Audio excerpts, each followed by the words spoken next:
చదువుదాం. యెషయా గ్రంథము 38వ అధ్యాయము. యెషయా గ్రంథము 38వ అధ్యాయము 38వ అధ్యాయము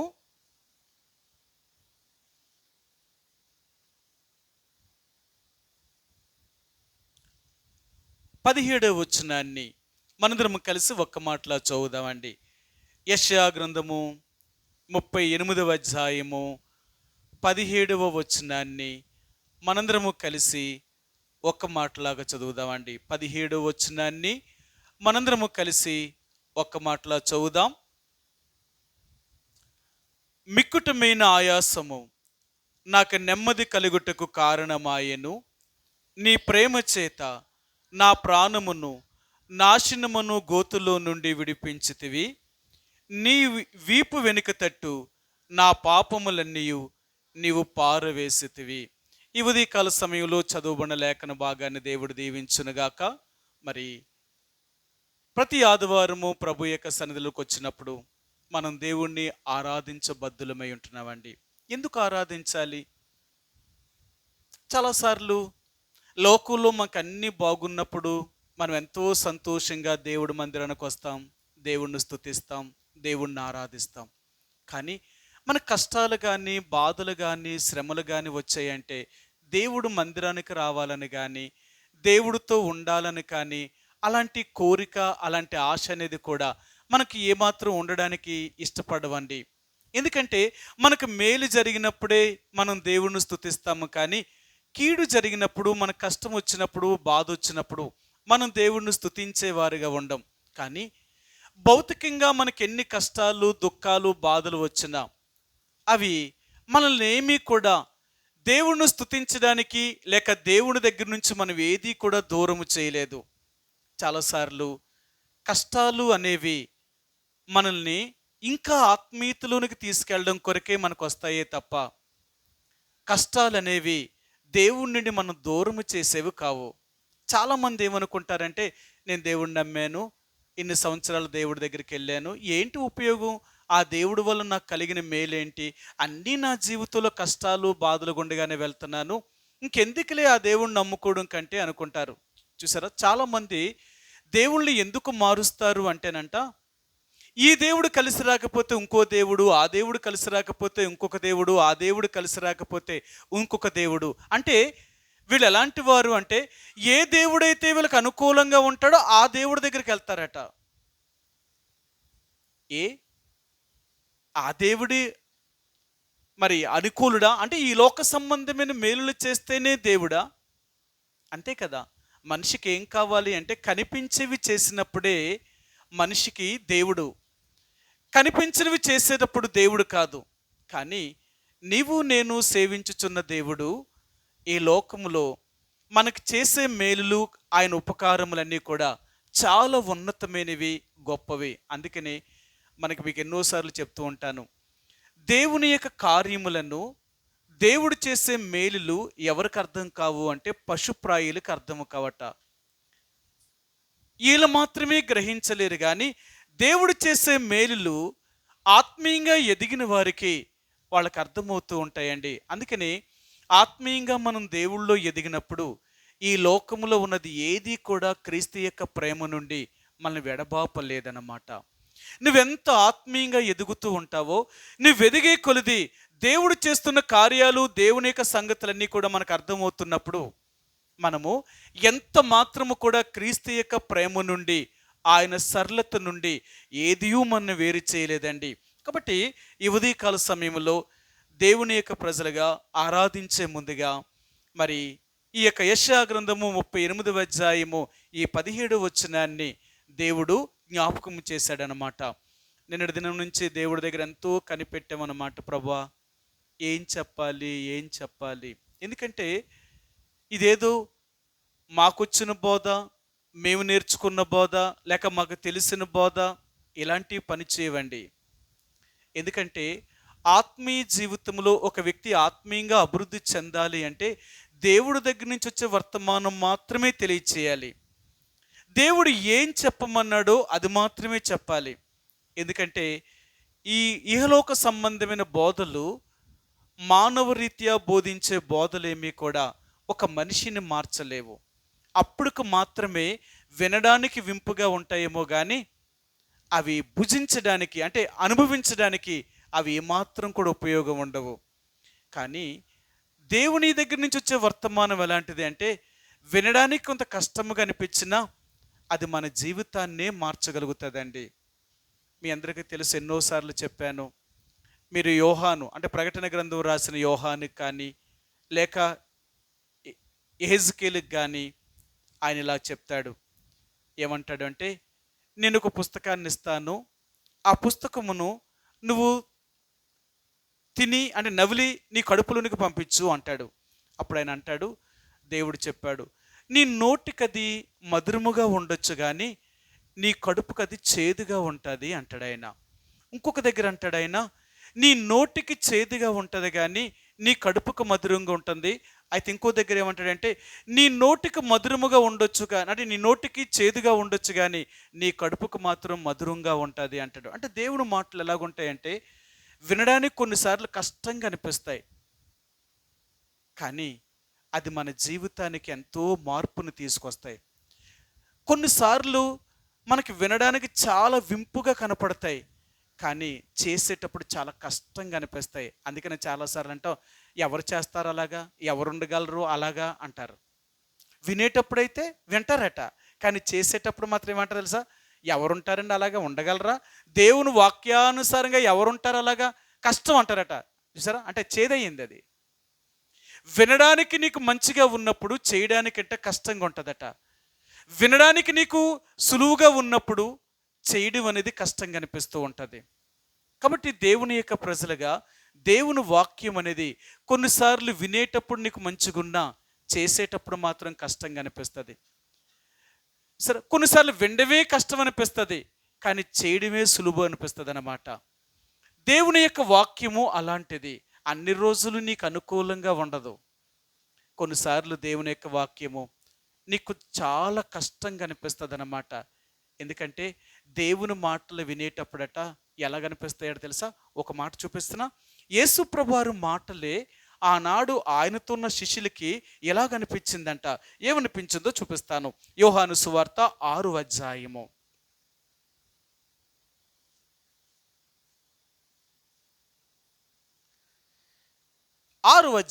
యోహాను సువార్త 6వ అధ్యాయము 60వ వచనమండి. 6:60. ఆయన శిష్యులలో అనేకులు ఈ మాట విని, ఇది కఠినమైన మాట, ఇది ఎవడు వినగలడని చెప్పుకొనిరి. యేసుప్రభువారి మాటలు ఎలాగున్నాయంట, కఠినంగా అనిపించేట. అంత కఠినం అనిపించే వాళ్ళకి. నిజమే, కొన్నిసార్లు దేవుడు మాటలు వింటూ ఉంటే మనకు ఎలాగనిపిస్తుంది తెలుసా, ఎవరింటారమ్మా, ఎవరు చేస్తారమ్మా, ఎలాగుంటారమ్మా, అసలు అలాగ ఎవరైనా ఉండగలరా అనిపిస్తుందట. నిజమే, వినడానికి దేవుడు మాటలు చాలా కఠినంగా అనిపిస్తాయట. కానీ ఆ మాటలను కానీ నీ హృదయంలోకి వెళ్ళనిస్తే అది నీ జీవితాన్నే మార్చేయగలుగుతాయి, నీ జీవితాన్నే మార్చేయగలుగుతాయి. అదే యేసుప్రభువారి మాటలు కొంతమంది విన్నారట. వీళ్ళకి ఎలాగనిపించాడు తెలుసా? సరే, వీళ్ళకి కూడా ఎలాగనిపించాయో మీకు చూపిస్తాను. వీళ్ళకేమో ఎవరు వినగలరు అంటున్నారు, కానీ ఇక్కడ వీళ్ళు ఏమంటున్నారంటే, అబ్బా ఈయన ఎవరబ్బా ఇంత చక్కగా మాట్లాడుతున్నాడు అన్నారట. లూకాసు వార్త 4వ అధ్యాయము. లూకాసు వార్త 4వ అధ్యాయము 22 వచనమండి. 22 వచనం. 4:22.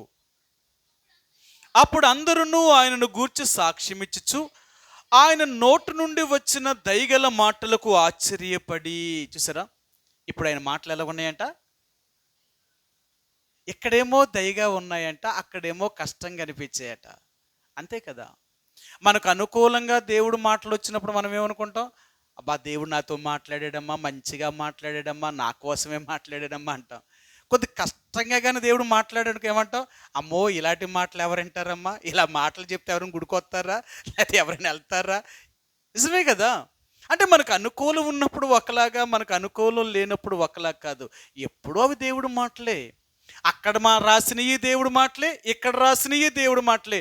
అక్కడ విన్నవాళ్ళు ఎలాగన్నారు, ఇక్కడ విన్నవాళ్ళు అన్నారు. అంటే నువ్వు తీసుకుని స్వీకరించే దాన్ని బట్టే ఉంటుందన్నమాట. అర్థమైందా? కొంతమంది తల్లిదండ్రులు ఊరికనే చిరాకు పడుతూ ఉంటారు, కోపపడుతూ ఉంటారు. వాళ్ళ మాటలు వింటూ ఉంటే పిల్లలకే కోపం వస్తూ ఉంటుంది. ఎవరైనా బయట వాళ్ళు వచ్చినారనుకో, మా అమ్మ అంతేలే, అలాగే మాట్లాడతాం కానీ చాలా మంచిది అంటారు. చూసారా? అలా మాట్లాడతారు కానీ చాలా మంచోళ్ళట. కానీ ఆ కోపం ఆ బాధ ఎవరికి తెలుసు? వాళ్ళ పిల్లలకి తెలుసు. మా అమ్మ ప్రతిరోజు ఇలా కోపడినా సరే మంచిదే, కానీ కోపం అలా చూపిస్తుంది అంతే. అది ఇంట్లో వాళ్ళు తెలుస్తూ ఉంటుంది అనమాట. అలాగే నువ్వు దేవుని యొక్క వాక్యాన్ని వినేటప్పుడు నువ్వు నిజంగా దేవుని బిడ్డవైతే నీ దేవుడిని గురించి చెప్పే మాటలన్నీ కూడా మంచివే. కాబట్టి ఈ ఉదయకాల సమయంలో నేను చాలాసేపు, ఎంతసేపు అసలు తలపోటు వచ్చేసింది అనమాట. ఈరోజు నిన్నటి నుంచి ఏం చెప్పాలా ఏం చెప్పాలా ఏం చెప్పాలా, ఎంతసేపు అసలు చాలాసేపు రాత్రి నిద్రపోలేదు. ఒక్క మాట కూడా గుర్తొస్తా లేదు, ఒక్క మాట కూడా దేవుడు చెప్తా లేదు. ఏం చెప్పను నేను, చాలన్నమాట. ఆఖరికి ఈ ఒక్క మాట నాకు గుర్తు చేశాడు దేవుడు. సరే మీకు చూపిస్తాను. యెషయా గ్రంథము 38వ అధ్యాయము 17 వచనమండి. మిక్కుటమైన ఆయాసము నాకు నెమ్మది కలుగుటకు కారణమాయెను, నీ ప్రేమ చేత నా ప్రాణమును నాశనమును గోతులో నుండి విడిపించితివి, నీ వీపు వెనుక తట్టు నా పాపములన్నీ నీవు పారవేసితివి. నేను చాలాసేపు ఈ మాట దగ్గరే ఆగిపోయాను. ఇంకా ఆ మాటే దేవుడు గుర్తు చేశాడు. నాకేం అర్థం కాలేదన్నమాట. ఏం చెప్పను నేను ఆరాధన కొరకు. అసలు ఆరాధించడం అంటే దేవుణ్ణి స్తుతించాలి, ఏం చెప్పను నేను చాలాసేపు అన్నమాట. ఎక్కడి నుంచి మొదలు పెట్టను నేను? పైనుంచి కిందకి మొదలు పెట్టినా లేదా కింద నుంచి పైకి మొదలు పెట్టినా అసలు నాకేం అర్థం కావట్లేదు ఈ మాటని. నేను చాలా అసలు ఎప్పుడు కూడా అంటే అంత ఎక్కువగా నేను అంటే ఈరోజు చాలాసేపు అనమాట. అందుకే మీకు ఎప్పుడు చెప్తూ ఉంటాను. నేను అనుకున్నాను ఇంక ఈరోజు ఇంక దేవుడు ఏం మాట్లాడలేదు, సర్లే ఆయన ఏం చెప్పమంటే అది చెప్పేద్దాను నేను ఇంకా అని తీర్మానం అయిపోయిన తర్వాత వచ్చింది. అయితే నాకేమనిపించిందంటే అసలు వీళ్ళు ప్రార్థన చేస్తున్నారా లేదా? మీకు దేవుడు నిజంగా వర్తమానం ఇవ్వాలంటే మీరు దేవుని సేవకుడు కొరకు ప్రార్థన చేయాలట. నిలబడేవారు ఎవరి కొరకైనా, ప్రభా మీ దాసులు నిలబడేటప్పుడు మాకు కావలసిన వర్తమానం అనుగ్రహించినట్లుగా మీ దాసులను అభిషేకించండి అని ప్రతిరోజు మనం దేవుని సేవకుల కొరకే ప్రార్థించాలి. ఇది మన పని. అర్థమైందా? అవునా? సరే మీకు చూపిస్తాను. అపొస్తలుడైన పౌలు ఇలాగా వాళ్ళకి చెప్పాడు, మీరు ఇలాగ చెయ్యాలి అని చెప్పాడు ఆయన. ఎఫెసీయులకు రాసిన పత్రిక 6వ అధ్యాయము, ఎఫెసీయులకు రాసిన పత్రిక 6వ అధ్యాయము 19వ వచనము 20వ వచనం అండి. మరియు నేను దేని నిమిత్తము రాయబారునై సంకెళ్లతో ఉన్నానో ఆ సువార్త మర్మమును ధైర్యముగా తెలియజేయుటకు నేను నోరు తెరిచినప్పుడు దానిని గూర్చి నేను మాట్లాడవలసినట్టుగా ధైర్యముతో మాట్లాడుటకై వాక్శక్తి నాకు అనుగ్రహింపబడినట్లు నా నిమిత్తము పూర్ణమైన పట్టుదలతో విజ్ఞాపనము చేయిచు మెలకువగా ఉండుడి. చూసారా? ఆయన అంటున్నాడు, మీరు పూర్ణమైన పట్టుదలతో, నేను ధైర్యముగా వాక్యాన్ని బోధించినప్పుడల్లా ఆ వాక్యమును బోధించడం కొరకై నేను వాక్శక్తిని అనుగ్రహింపబడినట్లు నాకు మీరు ప్రార్థించండి నా కొరకు అంటున్నాడు ఆయన. నిజమే కదా? దేవుని యొక్క సేవకుని కొరకు మనము దేవుని యొక్క వర్తమానాన్ని మనకు అనుగ్రహించాలి అంటే మనము ప్రార్థన చేయాలి. మనం ప్రార్థన చేయాలి. ఎప్పుడైతే మనం ప్రార్థన చేయగలుగుతామో దేవుడు తన దాసునికి ఏదైతే తెలియచేయాలనుకుంటున్నాడో ఆ మాటలను తన ద్వారా మనకు తెలియచేస్తాడు. అంతేకాని మనం ఎలాంటి వాళ్ళని తెలుసా? ఆయన చెప్పేస్తాడు, మనం వినేస్తాం, మనం వెళ్ళిపోతాం అంతే. ఏం చెప్తాడు ఆయన? అందుకని ఈరోజు బోధలన్నీ ఎలాగున్నాయి తెలుసా? బోధకులందరూ కూడా మనుషుల్ని సంతోషపెట్టే బోధ చేస్తున్నారు. మనుషుల్ని సంతోషపెట్టే బోధ ఎలాగుంటుంది తెలుసా? అలా చేస్తేనే మనుషులు తన దగ్గర నుంచి డబ్బుని ఇవ్వగలుగుతారన్నమాట. వాళ్ళ దగ్గర నుంచి మరి కానుకలు ఎలాగ రాగలుగుతాయి అంటే వాళ్ళు మెప్పించి వీళ్ళు లాభసాటిని పొందుతారు. అందుకని అపొస్తలుడైన పౌలు అంటాడు, మా బోధ కపటమైనది కాదు అంటాడు ఆయన. వేషధారణతో మేము ఎప్పుడూ బోధించలేదు, మా బోధ ధనాపేక్ష గురించి ఎప్పుడూ మేము చెప్పలేదు అంటాడు ఆయన. ఎందుకంటే అలాంటి బోధ కాదు ఈ బోధ. దేవుడి దగ్గర నుంచి తీసుకొచ్చే బోధ ఇది. దేవుడు ఏం చెప్పమన్నాడో అది చెప్పమనే బోధ, ఆయన ఉద్దేశాలను తెలియజేసే బోధ. కాబట్టి ఈ యొక్క ఉదయకాల సమయంలో చాలా సమయం అన్నమాట నేను అనుకున్నాను, అసలు వీళ్ళే ప్రార్థన చేస్తా లేదు, వీళ్ళు ప్రార్థన చేయలేనప్పుడు నేనేం చెప్తాను వీళ్ళకి వాక్యాన్ని, నేనేం చెప్తాను? నాకు తెలియదా అంటే బైబిల్ నాకు చాలా తెలుసు, కానీ ఏం చెప్పాలనేది నాకేం తెలుసు? ఇది నా మాటలు కాదు కదా, నేను చెప్పవలసిన దేవుడి మాటలు. దేవుడి మాటలు మీకు తెలియచేయాలంటే ఆయన ఎప్పుడు ఏది అవసరమో అది మాత్రమే తెలియచేయాలి. అందుకనే దేవుడి దగ్గర నుంచి వర్తమానం తీసి రావడానికి చాలా సమయం కనిపెడతాం అన్నమాట. దేవుడి దగ్గర అంత తేలిక కాదు. మీరు అనుకుంటారు ఏదో బోధించడం తేలికేమో అనుకుంటారు, కానీ నిలబడి వాక్యం చెప్పడం అనేది చాలా కష్టం. ఎందుకో తెలుసా? నేను చాలాసార్లు చెప్పాను, నేను ఈ నర్సీపట్నం వచ్చి రమారమి 24 సంవత్సరాలు అయిపోయిందనమాట. ఈ 24 సంవత్సరాల్లో ఒకే స్థలములో 24 సంవత్సరాల నుంచి దేవుని వాక్యం చెప్పడం అంటే మాటలు కాదు.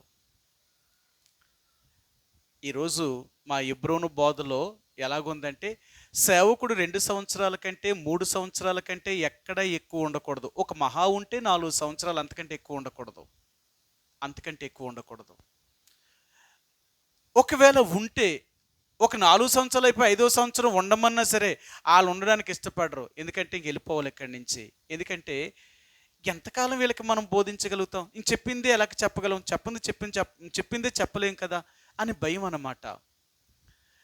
కానీ దేవుని యొక్క సేవకులు ఎన్ని సంవత్సరాలైనా దేవుడి వాక్యాన్ని తెలియచేయాలంటే వాళ్ళ దేవుడి దగ్గర నుంచి తీసుకొచ్చే వాళ్ళకి ఎప్పుడు భయపడరన్నమాట. ఎందుకంటే దేవుడు ఏం చెప్పమన్నాడో వాళ్ళు చెప్తారు, చెప్పిందే చెప్పడు దేవుడు మెల్ల.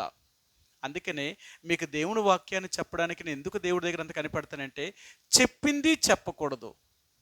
ఇంక చెప్పిందే చెప్తే ఇంక మీకేంటి, ఇంకా మీకు తెలిసిపోద్ది ఈయన ప్రతిదీ అలాగే చెప్పిందే చెప్తున్నాడు అని. అది కాదు, ఒక క్రొత్త ధనము. ప్రతి ఆదివారము దేవుణ్ణి ఆరాధించేటప్పుడు ఒక క్రొత్తది, ఒక నూతనమైనది రావాలి. అది దేవుణ్ణి ఆరాధించడం అంటే. అందుకని దేవుడి దగ్గర మేము ఎంతో కనిపెట్టి దేవుడి దగ్గర నుంచి ఒక వర్తమానం తీసి రావడం అంటే చాలా కష్టం అండి, చాలా కష్టం. అది ఒక్క దేవుని దగ్గర కనిపెట్టిన దేవుని సేవకులకు మాత్రమే అర్థమవుతుంది. ఆ బాధ అంటే ఏంటనేది ఉన్నవాళ్ళకి అర్థం కాదు. కాబట్టి నేను ఎంతోసేపు దేవుడు కనిపెట్టగా ఈ మాట ఇచ్చినప్పుడు నేను ఎలా మొదలు పెట్టనిది? అయితే నాకు 3 విషయాలు దేవుడు తెలియచేశాడు. సరే, మీకు ఆ మాటలు చూపిస్తాను. ఈ యొక్క 38వ అధ్యాయం యెషయా గ్రంథము 17వ వచనంలో మొట్టమొదటి నేను చూపిస్తాను. 1, నీ వీపు వెనుక తట్టు నా పాపములన్నీ నీవు పారవేసితివి. మొదటి మాట అంటే పైనుంచి కిందకి కాదు, కింద నుంచి పైకి వెళ్ళమన్నాడు ఆయన. 1, నీ వీపు వెనుక తట్టు నా పాపములన్నీ నువ్వు పారవేసితివి. 2, నీ ప్రేమ చేత నా ప్రాణమును నాశనమును గోతులో నుండి విడిపించితివి. 3, మిక్కటమైన ఆయాసము నాకు నెమ్మది కలుగుటకు కారణమాయెను. ఇది క్రైస్తవ జీవితంలో నిజంగా మన ఆత్మకు కానీ మన శరీరానికి కానీ ఎప్పుడు నెమ్మది కలుగుతుంది? ఎప్పుడు నెమ్మది వస్తుంది? మన జీవితంలో ఎప్పుడు కుదురుబాటు వస్తుంది? మన సమస్యల నుంచి ఎప్పుడు విడిపించబడతాము? ఇది కదా ప్రాముఖ్యమైనది. అందుకని హిజ్కియా అంటున్నాడు, మిక్కిటమైన ఆయాసము నాకు నెమ్మది కలగడానికి కారణం అయ్యింది. అంటే నాకు ఎలాగో ఆయాసము అంటే నా శ్రమలు, నా బాధలు, నా కష్టాలు నాకు నెమ్మది కలగడానికి కారణమయ్యాయి అంటున్నాడు ఆయన. ఎవరికైనా కష్టాలు, బాధలు, శ్రమలు అనేవి మనిషిని కృంగిపోయేలాగా చేస్తాయి, మనిషిని ఎంతో నలిగిపోయేలాగా చేస్తాయి, ఎంతో బలహీనమైన పరిస్థితిలో తీసుకెళ్తాయి. కానీ ఇక్కడ అంటున్నాడు, అవే నాకు నెమ్మది కలగడానికి గల కారణము. మీకు తెలుసు కదా, సుగంధ ద్రవ్యములు ఉంటాయి, కొన్ని మసాలా దినుసులు ఉన్నాయి కదా. మసాలా దినుసులు ఎలాంటివి అంటే మనం ఎంత చక్కగా దంచుతామో అంత సువాసన వస్తూ ఉంటాయట. అర్థమైందా? అందుకని బైబిల్ గ్రంథాలు అంటాడు సాంబ్రాణి. దేవుడికి ఇంపైన సువాసనను వేసేటప్పుడట సాంబ్రాణిని వారు ధూపముగా వేసేవారట. సాంబ్రాణిని ధూపం వేయాలంటే ముందు సాంబ్రాణిని ఆ రాళ్ళలాగా ఉన్న దాన్ని బాగా పొడి చేయాలి. ఎంత బాగా పొడి చేస్తామో అంత సువాసన వస్తుందండి. నిజమే. అలాగేనంట మన జీవితము కూడా ఎంత విరిగి నలుగుతుందోనంట, ఎంత విరిగి నలుగుతామో అంత సువాసన మనలో నుంచి వస్తుందట. నిజంగా దేవుణ్ణి మనం ఎంతగా ఆరాధిస్తామో తెలుసా? విరిగి నలిగితేనంట. విరిగి నలగడం అంటే ఎలాగవుతామంట? విరగడం నలగడం అంటే ఏంటో తెలుసా? అందుకని దావీదు మహారాజు అంటాడు, ప్రభువా నేను శ్రమలు పాలై దీనుడినైతిని అంటాడు. మన కష్టాలు మన బాధలు మనల్ని ఏం చేస్తాయట తెలుసా? విరిగి నలిగిన వారిగా చేయగలుగుతాయట. మన కష్టాలు బాధలు మనల్ని ఏం చేస్తాయంటే మనిషిని పూర్తిగా విరిగి నలిగిన వాడిగా చేస్తాయట. ఈ విరిగి నలిగిన వారట దేవుడికి ఎంతో ఇష్టమంట. అందుకని బైబిల్ గ్రంథంలో అంటాడు కదా, దేవా విరిగి నలిగిన హృదయమును నీవు ఆలక్ష్యము చేయవు అంటాడు ఆయన. అంటే ఎవరైతే ఈ విరిగి నలిగిన మనస్తత్వంలోనికి రాగలుగుతారో అనేకమైన శ్రమలు, బాధలు, ఇబ్బందులు, దుఃఖముల చేత వీరు నలిగి విరిగిన వారిగా అయిపోతారో ఇలాంటి వారినంట దేవుడు ఎప్పుడూ నిర్లక్ష్యము చేయడట. అలాంటి వారికి బహు సమీపముగా దేవుడుండి వారిని కాపాడాలి, రక్షించాలి అనుకుంటాడట. అలాంటి వారిని విడిపించాలి అనుకుంటాడట. కాబట్టి దేవుని యొక్క ప్రజలుగా మనమంట నెమ్మదిలోనికి రావాలి అంటే, సుఖముగా సౌఖ్యముగా జీవించాలి అంటే ముందు విరిగి నలిగిన వారిగా ఉండాలట.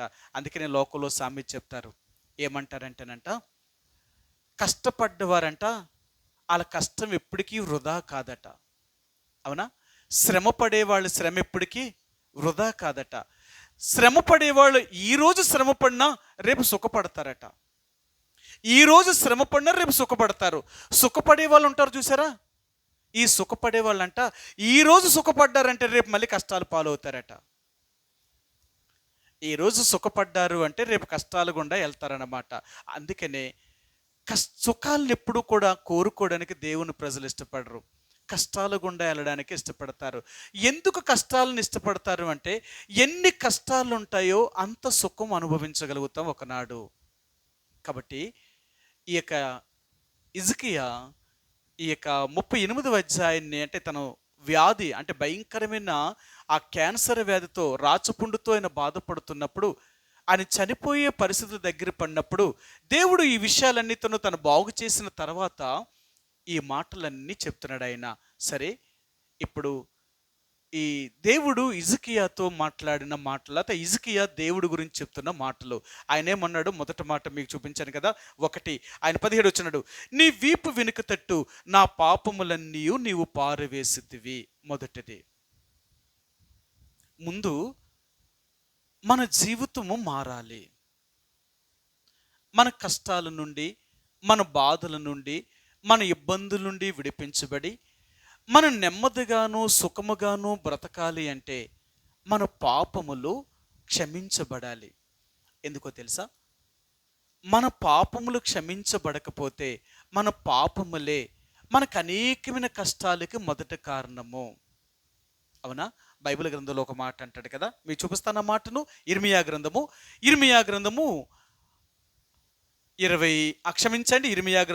6 అధ్యాయమా చూపిస్తాను మీకు.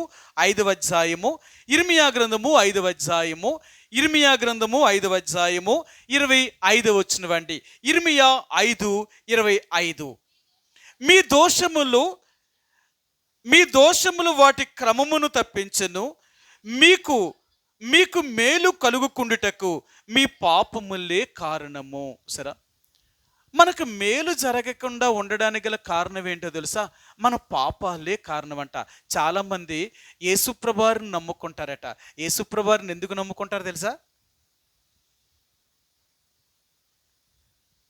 యేసుప్రభువారిని ఎందుకు నమ్ముకుంటారు? నేను చెప్పాను కదా ఒకసారి, నేను ఒకళ్ళ ఇంటికి వెళ్ళాను అనమాట, సువార్త చెప్పడానికి వెళ్ళాను.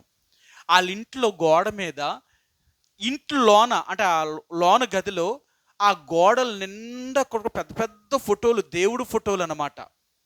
అన్ని ఫోటోలు కూడా లోకంలో ఉన్న దేవుళ్ళ ఫోటోలు మొత్తం గోడల నిండా పెట్టారు.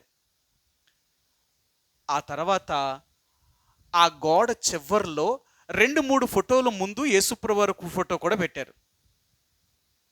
నేను అన్నాను, ఎంతమంది దేవుళ్ళు ఫోటోలు పెట్టారు కదండి, మరి చివర్లో ఆ యేసుప్రభు ఫోటో ఎందుకు పెట్టారు అన్నాను నేను. అప్పుడు వాళ్ళు ఏమన్నారు తెలుసా? అయ్యో, ఆ యేసుబాబు చాలా మంచోడండి అన్నారు. మీకు ఎలా తెలుసండి అని అన్నాను. అయ్యో మాకు తెలుసండి అని. ఎలా తెలుసండి అని అడిగాను. ఆ యేసుబాబు ఏం చేస్తారో తెలుసండి, ఏ జబ్బులన్నీ వచ్చాయి అనుకోండి, రోగాలు వస్తే యేసుబాబు ఏం చేస్తాడట, అందుకండి ఆ యేసుబాబుని ఎందుకు నమ్ముతాం తెలుసా? ఈ అందరు దేవుళ్ళు నమ్ముతాం. ఈ దేవుడేమో ధనాన్ని ఇస్తాడు, ఈ దేవుడేమో మాకు ఇది ఇస్తాడు, అది ఇస్తాడు. ఈ దేవుళ్ళందరూ ఒక్కొక్క దేవుడి గురించి ఒకటి చెప్పి యేసుప్రభు గురించి అలానంటే, యేసుప్రభుని ఎందుకు నమ్ముకుంటామంటే రోగాలు రాకుండా ఒకరు వస్తే బాగు చేస్తాడు, ఆయన స్వస్థపరిచే దేవుడు. ఓహో, అందుక యేసుప్రభు ఫోటో పెట్టారు. అందుకండి మా ఒంట్లో ఏదైనా కొంత బాగోలేదు అనుకోండి, మేము ప్రార్థన చేసుకుంటాం. ఏమని? ప్రభు మాకు బాగోలేదు, మా జబ్బు నుంచి తగ్గించు, స్వస్థపరచు. సరే, అందుకట యేసుప్రభు. సరే, వాళ్ళకి యేసుప్రభు గురించి తెలియదు కాబట్టి వాళ్ళు అలా చెప్పారు. ఈరోజు మనం యేసుప్రభుని ఎరిగాం కదా, మనందరూ యేసుప్రభు దగ్గరికి ఎందుకు వచ్చాం? మనం ఎందుకు యేసుప్రభుని నమ్మాం? మనం ఎందుకు యేసుప్రభుని నమ్మాం? నేను అదే చెప్తాను. అసలు మీరు నోరు తెరిచి ఎవరికైనా సువార్త చెప్తే కదా మీకు ఎన్ని ప్రశ్నలు వేసేది.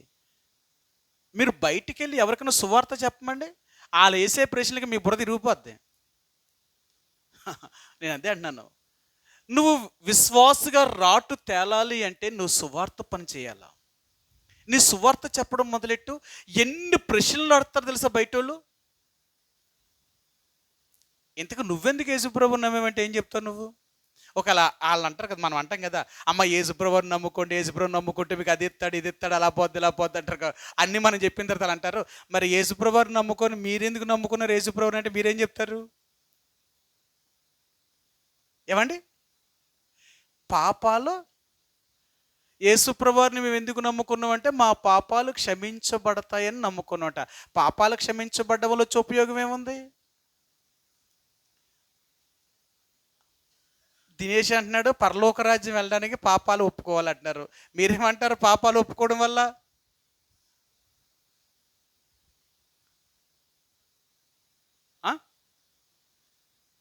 ఏంటి చెప్పండి, మీరు ఏదో చెప్తారు కానీ ముందుకెళ్ళను. ఇంకా మిమ్మల్ని ఎలా ఏంటంటే మన పాపాలు క్షమించబడ్డ వల్ల మనకు వచ్చే లాభం ఏంటి?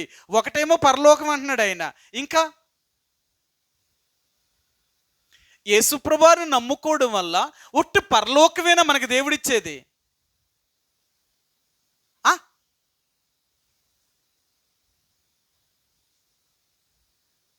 ఏమిస్తాడు ఆయన? ఇక్కడ అదే చెప్పాడు కదా, మీకు మేలు కలుగుకున్నటకు మీ పాపములే కారణమంట. ఈ రోజున చాలామంది యేసుప్రభుని నమ్ముతారు కానీ వాళ్ళ జీవితంలో అన్ని కష్టాలే. ఎందుకు కష్టాలు తెలుసా? వాళ్ళ పాపాలు పోవు కదా. వీళ్ళ పాపముల క్షమాపణ లేవు కాబట్టి, ఎవరు పాపములైతే క్షమాపణ పొందలేదో వాళ్ళకి అన్ని నష్టాలు కష్టాలు గుండానే వెళ్తారు.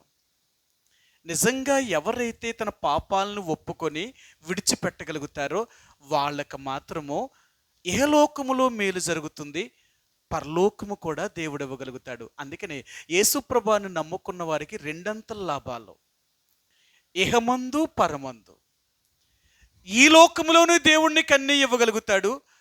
అంతేకాదు ఈ లోకం కంటే శ్రేష్టమైన పరలోక రాజ్యాన్ని కూడా దేవుడికి ఇవ్వగలిగిన వాడు.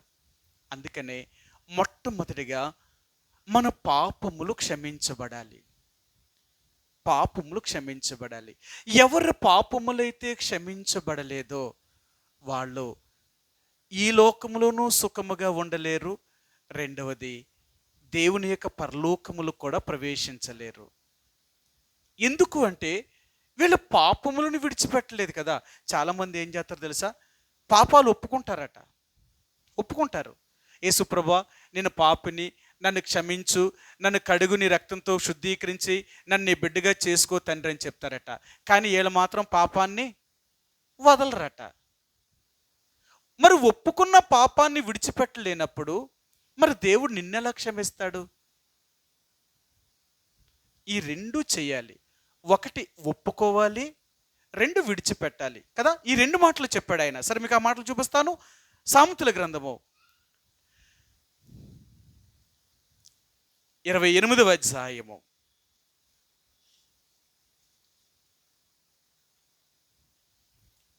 13వ వచనం అండి. సామెతల గ్రంథము 28వ అధ్యాయము 13వ వచనం.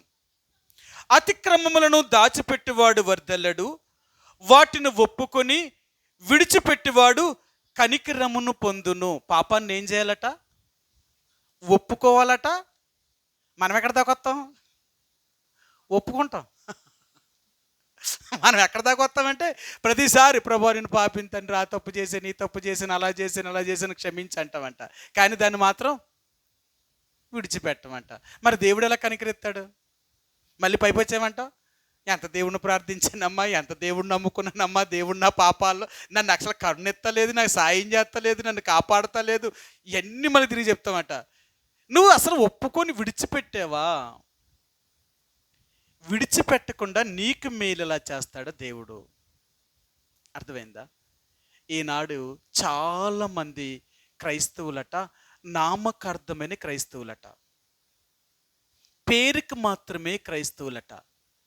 మళ్ళీ మాట్లాడితే మాటికి ప్రభువా, దేవుడా, నాయన, తండ్రి, యేసురత్నమే చేయని చెప్తారట. ఎన్ని మాటలు చెప్తారో ఏలో, కానీ వాళ్ళ జీవితంలో దేవుడు లేడట, బ్రతుకులో లేడు దేవుడు. ఇంకేంటి?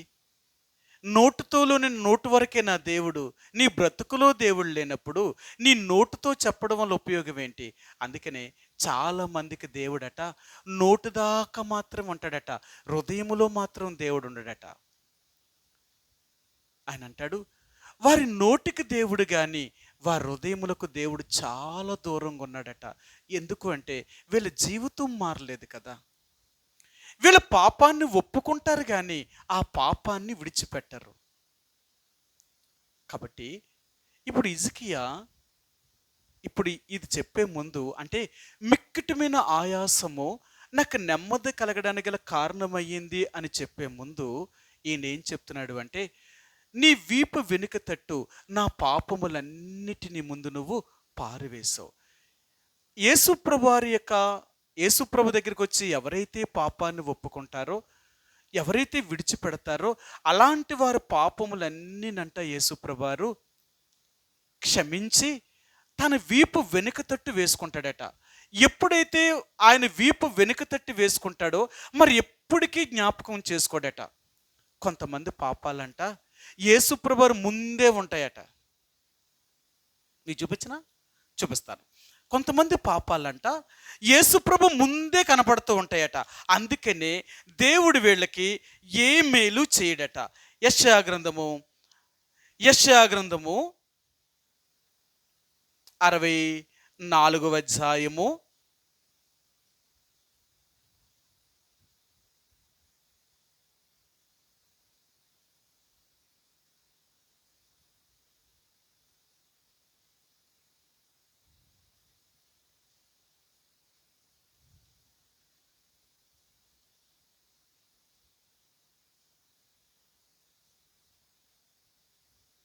64వ అధ్యాయము 59వ అధ్యాయము 12వ వచనమండి.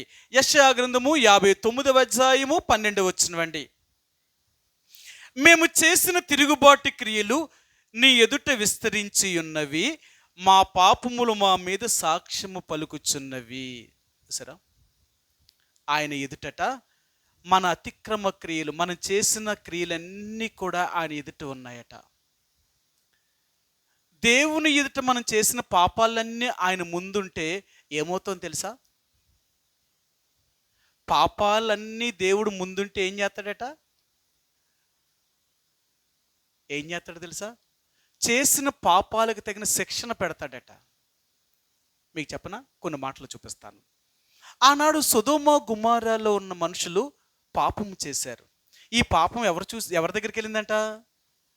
దేవుడి ఎదుటికి వెళ్ళిందంట. దేవుడి యొద్దకు వెళ్ళినప్పుడు ఇప్పుడు ఆయన ఏం చేయాలనుకున్నాడు? సొదొమ గుమరాల్ని నాశనం చేసేయాలనుకున్నాడు.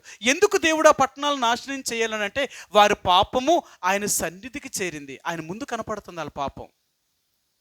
అందుకనే మన పాపాలు ఆయన ముందుగానే కనపడ్డాయి అంటే ఆయన పాపమును ప్రేమించే దేవుడు కాదు, పాపాన్ని సహించే దేవుడు కాదు. అందుకని చాలాసార్లు చూడండి, మన పిల్లలు తప్పు చేశారు అంటే మనం కోపపడుతున్నట్టు మన ముందు నుంచి పోతారు. అలా ముందుంటే ఇంకేం చేస్తూ ఉంటారు? అలా తిడతా ఉంటారు కదా. ఇంకా తిట్టడమో కొట్టడమో ఏదో ఒకటి చేస్తారు. అందుకని ఏం చేస్తారంటే అతను ముందు నుంచి పంపించేస్తారనమాట. ముందు వెళ్ళిపోరా బాబు, కోపపడుతుంది కదా, లేదా కోపపడుతున్నాడు కదా, ఒక క్షణం కనపడకుండా పో, కోపం చల్లారుతుంది. కనపడకూడదు. తప్పు చేసినప్పుడు ఎవరికైతే నువ్వు తప్పు చేసావో ఆ తప్పు చేసిన మనిషి ఎదుటికి నువ్వు వస్తే నీ మీద ఆయన కోపం చూపిస్తాడనమాట. అందుకనే ఆయన అంటాడు, నేను ఎవరి మీద కోపం పడ్డాను? నేను ఎవరిని నాశనం చేస్తాను? ఎవరిని నేను పాడు చేస్తానో తెలుసా? నా మాట వినకపోతే పాడు చేస్తాను అన్నాడు. సరే, మీకు ఆ మాట చూపిస్తాను. ఎబ్రీయులకు రాసిన పత్రిక 3వ అధ్యాయము. ఎబ్రీయులకు రాసిన పత్రిక 3వ అధ్యాయము 17వ వచనమండి. ఎబ్రీ 3:17. ఎవరి మీద 40 ఏండ్లు ఆయన కోపగించెను, పాపము చేసిన వారి మీదనే కదా వారి శవములు అరణ్యములో రాలిపోయేను. ఎవరి మీద కోపం వచ్చిందట దేవుడికి? పాపము చేసిన వారి మీద. అంతేకాని పాపము చేయలేని వారి మీద దేవుడు కోప్పడ్డావు. పాపము చేసిన వారి ఎళ్ళ కోప్పడతాడు దేవుడు. ఆయన కోపం వచ్చిందంటే ఆయన శిక్షించక మానడు. ఆయన శిక్షించక మానడు. చాలామంది యేసుప్రభువారి గురించి ఏం చెప్తారంటే, అమ్మో యేసుప్రభువారు ఎంత జాలి, ప్రేమ, దయ, కరుణ అన్నీ మంచోడమ్మా అంటారు. ఆ మంచి దేవుడికే ఎంత కోపం తెలుసా? అంత ప్రేమ కలిగిన దేవుడికి ఆయన కోపం వచ్చిందంటే ఈ లోకంలో ఎవ్వరూ అతని కోపాన్ని ఆపలేరు. ఆయన అంటాడు, అనేక సార్లు నాకు కోపం వచ్చినప్పుడు నేనేం చేస్తాను తెలుసా? సముద్రాన్నంట బయటికి పిలుస్తాడట.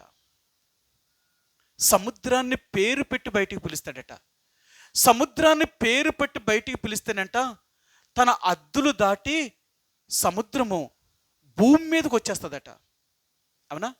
అంటారు కదా, సునామీ వచ్చిందిరా, సునామీ వచ్చిందంటారు. ఎలాగొస్తుంది సునామీ తెలుసా? ఆయన పిలిస్తే వస్తుందట. మానవులు తప్పు చేసినప్పుడు, ఆయన సహించలేనప్పుడు ఒక్కసారి సముద్రాన్ని పేరు పెట్టి పిలిస్తేనంట సముద్రము సైతము కూడా అద్దులు దాటి పైకి వచ్చేస్తుందట. అది అంత శక్తిమంతుడు. ఎందుకు అలా చేస్తాడు అంటేనట, వాళ్ళు చేసిన పాపమునకు దేవుడు కోపం అంత రేపుతుందట ఆయనకి. అందుకనే దేవుడు కోపపడు వేళ ఏ మానవుడు ఆయన ఎదుటి నిలవలేడట. ఆయన కోపపడ్డాడు అంటే ఏ మనిషి కూడా, ఎవ్వరు కూడా ఆయన ముందుకు వెళ్ళలేరు. ఆయన కోపాన్ని ఎవరూ శాంతింప చేయలేరు. అందుకని దేవుడు అంటాడు, నాకు కోపాన్ని రేపొద్దు అంటాడు ఆయన. నేను ఎంత శాంతమూర్తునో, అంత దయ కలిగిన దేవుణ్ణో, అలాగే నా కోపం కూడా ఎక్కువే. నా కోపము రేపొద్దు అంటాడు ఆయన. సరే, మీకు చూపిస్తాను. ఇశ్రాయేలు ప్రజల్ని ఐగుప్తు దేశములో నుంచి వెలుపలకు తీసుకొచ్చేటప్పుడు దేవుడు వారికి ముందుగానే చెప్పాడు. ఏమని చెప్పాడు అంటే, నేను ఒక దూతను మీకు ముందుగా పంపిస్తాను, అతనికి కోపాన్ని రేపొద్దు అన్నాడు ఆయన. నిర్గమాకాండము 23వ అధ్యాయము. నిర్గమాకాండము 23వ అధ్యాయము 20-21 వచనమండి. 23వ అధ్యాయము నిర్గమాకాండము 20వ వచనము 21 వచనమండి. ఇదిగో, త్రోవలో నిన్ను కాపాడి నేను సిద్ధపరిచిన చోటుకు నిన్ను రప్పించుటకు ఒక దూతను నీకు ముందుగా పంపుచున్నాను. ఆయన సన్నిధిని జాగ్రత్తగా నుండి ఆయన మాట వినవలెను. ఆయన కోపము ఆ దేవుడికి ఏమి రేపొద్దు అంటున్నాడు వెళ్ళి? కోపం రేపొద్దు. ఆయనకి గాని మీరు కోపం రేపారు అంటే ఆయన మీ అతిక్రమములను, మీ పాపములను ఆయన పరిహరించడు, ఆయన క్షమించడు. అందుకే దేవుడు అంటున్నాడు, మీ పాపములన్నీ నా వీపు వెనక తట్టు వేసుకుంటున్నాను. మీ పాపములే కానీ నా ముందు వేసుకున్నాను అంటే మీ లెక్క పూర్తి చేస్తాను నేను. అర్థమైందా? అందుకనే దేవుని బిడ్డలు దేవుడి దగ్గరికి వచ్చేటప్పుడు దేవుణ్ణి అడుగుతారు, ప్రభువా నేనే పాటి వ్యక్తిని, నేను ఎందుకు పనికొస్తాను, నేను చేసిన అతిక్రమాన్ని నా పాపాన్ని క్షమించు, వాటిని జ్ఞాపకము చేసుకోకు. ఒకవేళ మా అతిక్రమాల్ని మా పాపములేగా నువ్వు జ్ఞాపకము చేసుకుంటే నీ సన్నిధిలో భూమి మీద ఒక్కడునూ నీతిమంతులుగా ఎంచబడడు. ఒకవేళ దేవుడే కానీ మన పాపాన్ని కానీ చూస్తేనంట మనలో ఏ ఒక్కరము నీతిమంతులం కామట. సరే మీకు ఆ మాట చూపిస్తాను. 143వ కీర్తన, కీర్తన గ్రంథము 143వ కీర్తన, 143వ కీర్తన 2వ వచనమండి. 2వ వచనం, నీ సేవకునితో వ్యాజ్యమాడకము, సజీవులలో ఒకడును నీ సన్నిధిని నీతిమంతుడిగా ఎంచబడడు. ప్రభువా నువ్వు దోషములను కనిపెట్టి చూసిన ఎడల నీ సన్నిధిని ఎవడు నిలవగలడు అంటాడు ఆయన కదా. సరే మీకు ఆ మాట కూడా చూపిస్తాను. 130వ కీర్తన, 130వ కీర్తన 3వ వచనమండి. 133, యెహోవా నీవు దోషములను కనిపెట్టి చూచిన ఎడల ప్రభువా ఎవడు నీ ఎదుట నిలవగలడు. అర్థమైందా? ఆయన ఎదుట ఏ మానవుడు నిలవలేడు. కాబట్టి మొట్టమొదటిగా యేసు ప్రభువారి దగ్గరకు వచ్చిన నీవు నేను కూడా మనం నాశనం అవ్వకుండా ఉండాలి అంటే మన పాపాన్ని ఒప్పుకొని విడిచిపెట్టాలి. ఎవరైతే తన పాపాన్ని ఒప్పుకొని విడిచిపెడతారో అలాంటి వారందరి పాపాలని దేవుడు వీపు వెనక తట్టి వేసుకుంటాడట. మరి ఎన్నడూ వాటి జ్ఞాపకము చేసుకోడట. ఆయన అంటాడు, మీకా గ్రంథములు అంటాడు, మీ పాపములన్నీ సముద్రపు అగాధములో వేసేసాను, ఇంక మరి ఎన్నడూ నేను జ్ఞాపకం చేసుకోను అంటున్నాడు. ఆయన జ్ఞాపకముగానే చేసుకున్నాడు అంటే మన పాపాన్ని ఎవ్వరూ ఆయన సన్నిధిలో నిలవలేరు. అందుకని హిజ్కియా దేవుడి దగ్గర మొట్టమొదటిగా ఆయన ఏమడుగుతున్నాడంటే ఇలాగూ చెప్తున్నాడు, అయ్యా నీవు వీపు వెనక తట్టు నా పాపములన్నీ వేసుకున్నావు కాబట్టి నేను ఇంకా ప్రాణముతో బ్రతుకున్నాను. నేను నా పాపములని నీ వీపు వెనక తట్టు వేసుకున్నావు కాబట్టి ఈరోజు నేను ఇంకా భూమి మీద బ్రతకగలుగుతున్నాను. ఒకవేళ నువ్వే కానీ నా పాపంలో నీ ముందేసుకుని ఉంటే ఈరోజు నేను భూమి మీద ఉండగలుగుతానా? ఈరోజు నేను భూమి మీద ఇంతవరకు నేను బ్రతకగలుగుతానా? ఏ రోజు నాశనమైపోయే వ్యక్తిని. ఎందుకో తెలుసా? నేను చేసిన పాపములకు రావాల్సిన శిక్ష అయితే నేను బ్రతకడానికి యోగ్యుడిని కాను. ఒక మాట చూపించినా మీకు చూపిస్తాను. యోహాను సువార్త 8వ అధ్యాయంలో ఇలాగ చెప్పారు. యేసు ప్రభువారు ఉన్న దినాలలో ఆయన ఏం చెప్పాడో ఒక మాట మీరు చూపిస్తాను. 8వ అధ్యాయము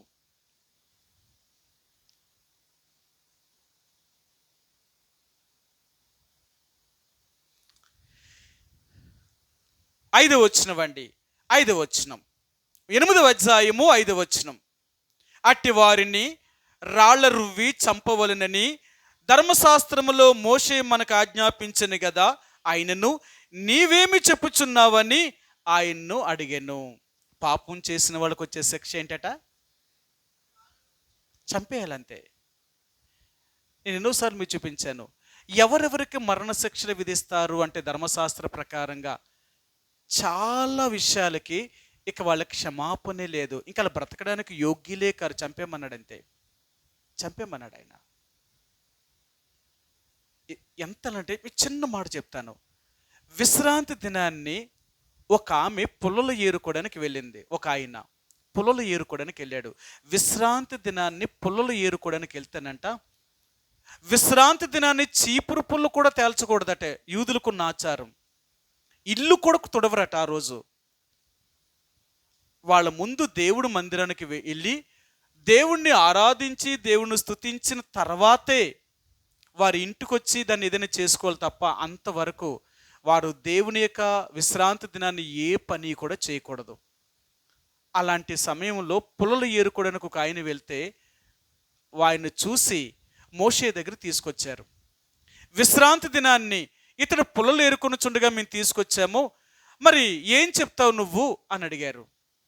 మోషే దేవుడి దగ్గరికి వెళ్ళి అడిగాడు, ఓ పని చేయండి, ఈరోజు ఈ రాత్రి ఇక్కడ ఉంచండి ఈ వ్యక్తిని, నేను ఈ రాత్రి దేవుడి దగ్గరికి వెళ్తాను, దేవుణ్ణి అడుగుతాను, దేవుడు ఏం చేయమంటే అది చేదురు కానీ అని చెప్పి ఆ రాత్రి కావల్లో ఉంచి అతన్ని రాత్రి మోషే దేవుడి దగ్గరికి వెళ్ళి ప్రార్థన చేశాడు. ప్రభువా, విశ్రాంతి దినాన్ని ఏ పని కూడా చేయకూడదని నువ్వు ఆజ్ఞాపించావు, కానీ విశ్రాంతి దినాన్ని ఈ వ్యక్తి పొలలు ఏరుకోవడానికి వెళ్ళాడు, మరి ఈ వ్యక్తిని ఏం చేయమంటావు అని అడిగాడు. దేవుడు ఏం చెప్పాడు తెలుసా? రాళ్లతో కొట్టి చంపేమన్నాడు. అతను చేసిన నేరం ఏంటి? ఇటు పుల్లలు ఏరుకుంటేనే చంపేస్తారా? అదే నేరమా? అదే నేరమట. దేవుడి దృష్టిలో తను ఏం చెయ్యొద్దు అన్నాడో అది చేస్తే ఇంకా దానికి క్షమాపణే లేదట, కొట్టి చంపేమన్నాడు అంతే. ఇంకా మీరు చూస్తే ధర్మశాస్త్ర ప్రకారంగా ఎన్ని ఆజ్ఞలు ఇచ్చాడో ఆ ఆజ్ఞలకు వ్యతిరేకంగా ఎవరు చేసినా వాళ్ళందరినీ కొట్టి చంపేయడమే, ఇంకా వాళ్ళకి క్షమాపణ లేదు. అంతలాంటి వాడు. అందుకనే మన దేవుడి గురించి కొన్ని మాటలు చెప్తారు. ఈ దేవుడు ఎలాంటి వాడు తెలుసా? మహాభయంకరుడైన దేవుడట. ఈయన దగ్గర తప్పు చేస్తే క్షమించడానికి ఒప్పుకునేవాడు కాదట. చూపిస్తాను మీకు ఆ మాటను. ద్వితీయోపదేశకాండము మన దేవుడి గురించి వాళ్ళు ఏం చెప్పారో మీకు చూపిస్తాను. మీకు ఏం చెప్పారో చూపిస్తాను. 10వ అధ్యాయము ద్వితీయోపదేశకాండము 10వ అధ్యాయము 17వ వచనం. ద్వితీయోపదేశకాండము 10వ అధ్యాయము 17వ వచనం. ఏలయనగా నీ దేవుడైన యెహోవా పరమ దేవుడును పరమ ప్రభువునై ఉన్నాడు. ఆయనే మహాదేవుడు, పరక్రమవంతుడు, భయంకరుడైన దేవుడు. ఆయన నరుల ముఖమును లక్ష్య పెట్టినవాడు, లంచము పుచ్చుకొనివాడు. ఆయన ఎలాంటి వాడు అంటే తెలుసా? చాలా భయంకరుడైన దేవుడట. తప్పు చేస్తే మాత్రం ఇంకా దేవుడి దగ్గర తప్పుకి క్షమాపణ అంటూ లేదు. ఆ రోజుల్లో క్షమాపణ లేదు. వాళ్ళ క్షమాపణ ఏంటంటే శిక్షే వారికి పరిహాసం అన్నమాట. అంత భయంకరమైన శిక్షలు అన్నమాట. ఎందుకు అంటే పాపము చేసిన ప్రతి ఒక్కడు కూడా ఆ శిక్షను అనుభవించవలసిందే. కానీ ఇప్పుడు హిజ్కియా చెప్తున్నాడు, ప్రభువా, నీ వీపు వెనుక తట్టు నా పాపములన్నీ నువ్వు పారవేశావు. ఒకవేళ నా పాపములే కానీ నీ వీపు వెనుక తట్టు కాకుండా నీ ముందుగానే ఉండుండేలాగుంటే నేనేమైపోతున్నావు? నేను బ్రతకడానికి యోగ్యుడిని కాను, నేను జీవించడానికి అర్హుడిని కాదు, నేను ఎప్పుడో మరణించవలసిన వ్యక్తిని. ఎందుకంటే నేను చేసిన పాపములు అలాంటివి. ప్రియ సహోదరి సోదరా, దేవుడు మన పాపములను కానీ జ్ఞాపకం చేసుకొని ఉంటే మన పాపములకు రావాల్సిన శిక్ష ఏంటో తెలుసా? మరణమే. ఇంకొక మాట కూడా చూపిస్తాను. ఎందుకంటే సొదొమ గుమొర్రాల వారు చేసిన పాపము దేవుని దృష్టికి ఘోరంగా ఉన్నది కాబట్టి అది ఆకాశం నుండి గంధకములను పంపించి, అగ్ని గంధకాలు పంపించి 2 పట్టణాలని కాల్చివేశాడు. ఇప్పటి వరకు కూడానంట ఆ సొదొమ గుమొర్రాల పట్టణాల్లో ఒక గడ్డి కూడా మొలవదట. ఇప్పటికీ కూడా వెళ్ళిన వాళ్ళందరూ ఏం చెప్తున్నారంటే, సొదొమ గుమొర్రాల ప్రాంతాలు మేము చూసాము, ఆ సొదొమ గుమొర్రాల ప్రాంతంలో ఒక గడ్డి మొక్క కూడా లేదు అన్నారు వాళ్ళు. ఎందుకో తెలుసా? అదంతా సొదొమ గుమొర్రాల పట్టణాలు ఆ భూమి అంతా కూడా గంధకముతో మారిపోయిందంట. అక్కడ ఇంకేది మొలవదట. అది. రెండవదిగా మీ అందరికీ తెలుసు, యోనా దినాలలో నినివే మహాపట్నములో ఉన్న ప్రజలు 120,000 మంది భయంకరమైన పాపాలు చేశారు. వీళ్ళ పాపములు దేవుని దృష్టికి మళ్ళీ వెళ్ళిపోయాట. వీళ్ళ పాపం ఎప్పుడైతే దేవుని దృష్టికి వెళ్ళిపోయిందో యోనాను పిలిచాడు. యోనా, నినివే మహాపట్నమునకు పోయి ఒక దిన ప్రయాణం అంత దూరం వెళ్ళి నువ్వు ఆ నినివే మహాపట్నాన్ని చాటించు. నినివే పట్టణస్థులారా, మీరు చేసిన పాపం యెహోవా దృష్టి ఘోరమైనది గనుక ఈ నినివే మహాపట్నాన్ని 40 రోజుల్లో దేవుడి పట్టణాన్ని కాల్చబోతున్నాడు. మీ పట్టణం అగ్నిచేత కాల్చిపోతుంది, కాల్చివేయబోతున్నాడు దేవుడు అని చెప్పాడంతే. ఎప్పుడైతే ఒక దిన ప్రయాణం అంత దూరం వెళ్ళి యోనా ఎలా ప్రకటన చేశాడో, నినివే పట్టణం ఉన్న ప్రజలందరూ రాజు దగ్గర నుంచి చిన్న బానిస వరకు కూడా, చిన్న చంటి పిల్లలకు కూడా పాలు ఇవ్వకుండా, పశువులకు గడ్డి వేయకుండా, ఎవ్వరూ ఏమీ తినకుండా 3 రోజులు నీళ్లు కానీ ఆహారము కానీ ఏమీ తినకుండా త్రాగకుండా 3 రోజులు దేవుడి దగ్గర ఏడ్చారు. ప్రభువా, మేం చేసింది పాపమే, మేం చేసింది తప్పే, మమ్మల్ని క్షమించు, మమ్మల్ని నాశనము చేయొద్దు, మమ్మల్ని క్షమించు అని వారు దేవుడి దగ్గర ఎంత పశ్చాత్తాపపడి ఏడ్చారో, ఆ ఏడుపుని దేవుడు చూసి ఆ నినివే మహాపట్నాన్ని దేవుడు నాశనము చేయలేదు. అదే దేవుడు అంటున్నాడు, ఈరోజు మనం నాశనం అవ్వడానికి గల కారణం ఏంటో తెలుసా? మన పాపములే మన కారణము. మనం చేసిన తప్పులే మనం నాశనం చేస్తున్నాయి. బైబిల్ గ్రంథంలో మీకు ఎన్నోసార్లు చూపించాను. మనం చేసే పాపాలు ఎలా ఉంటాయో తెలుసా? మనం నాశనం అయిపోయేదాకా మనం వదలబట్టే ఈ పాపాలు. సరే, మీకు చూపిస్తాను. సంఖ్యాకాండము 32 సంఖ్యాకాండము 32వ అధ్యాయము, సంఖ్యాకాండము 32వ అధ్యాయము 23 వచ్చినవండి. 32:23 సంఖ్యాకాండము 32వ అధ్యాయము 23 వచ్చినవండి. 32:23 మీరు అట్లు చేయని ఎడల యెహోవా దృష్టికి పాపం చేసిన వారు అగుదురు గనుక మీ పాపము మిమ్మును పట్టుకొనును. సరే, మన పాపాలు మనల్ని ఏం చేస్తాయట? మనల్ని పట్టుకుంటాయట. మన పాపాలను మనల్ని పట్టుకుంటే మనకొచ్చే నష్టం ఏంటి? మన పాపాలను మనల్ని పట్టుకుంటే మనకొచ్చే నష్టం ఏంటి? మనం చేసిన పాపాలు మనల్నే పట్టుకుంటే మనకొచ్చే నష్టం ఏంటి?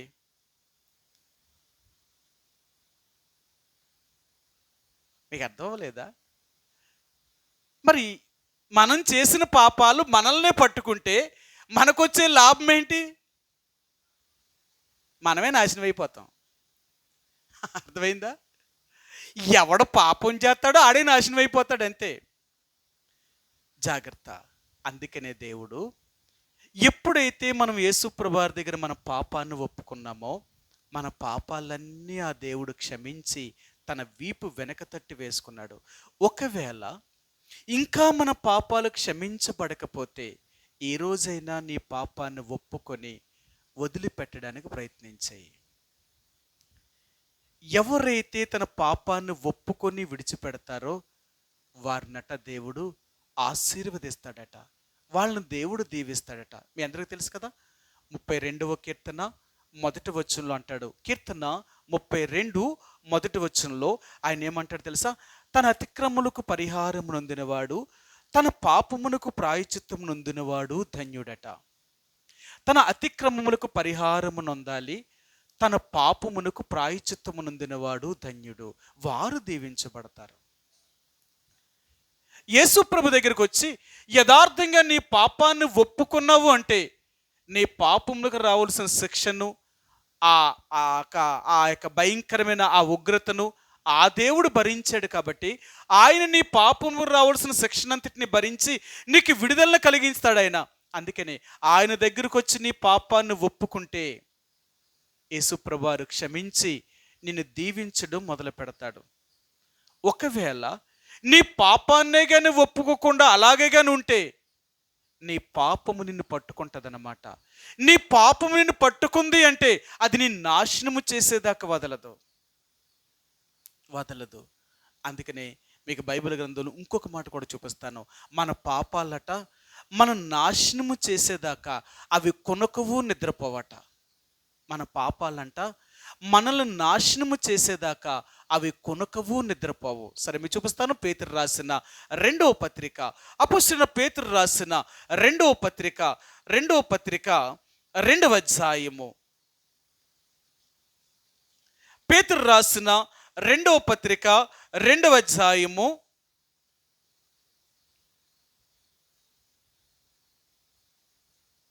3 మూడవచనం 2వ అధ్యాయము 3వ వచనం.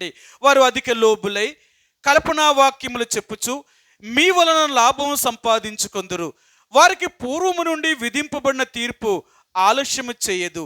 వారి నాశనము కునికి నిద్రపోదు. సరా, పాపము చేసిన వారి నాశనం అంట కొనకదు. చూడండి, మనం గాని పాపం చేసామంటే మన నాశనం ఏమవుదట? కొనకదు, నిద్రపోదు. ఎప్పుడు దాకా? మనం నాశనం అయిపోయేదాకా. మనల్ని నాశనము చేసేదాకా ఆ నాశనం అంట కొనకదు, నిద్రపోదట. జాగ్రత్త.